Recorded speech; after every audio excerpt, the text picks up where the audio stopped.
Hello guys, మీ ముందుకి కొత్త బ్లాగ్తో వచ్చేసాను. Kashi program part 1. మేమైతే రైల్వే స్టేషన్ ఎక్కేసాము. అందరం ట్రైన్ కోసం వెయిట్ చేస్తున్నాం అనమాట. మొత్తం 105 మెంబర్స్ ఉంటాము. సో ట్రైన్ అయితే ఎక్కేసాము. మొత్తం ఏసీ భోగి అనమాట. భోగి మొత్తం అంతా మేమే ఉంటాము. రోజైతే కింద సీట్లో పెట్టేసి మేమైతే సీట్లు ఎక్కేసాం అనమాట. మా పెద్ద నాన్నమ్మ, మా చిన్న నాన్నమ్మ, మా పెద్ద నాన్నమ్మ వాళ్ళ ఫ్రెండ్, మా అన్నయ్య, నేను కూర్చున్నాం అనమాట అక్కడ.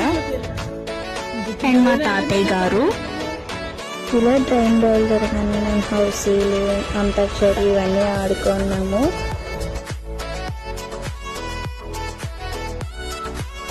అలా అట్లా ఆడుకుని కాలక్షేపం అయిపోయిన తర్వాత మధ్యాహ్నం అయిపోయింది. ఇంకా భోజనం అయితే ప్రిపేర్ చేస్తారు.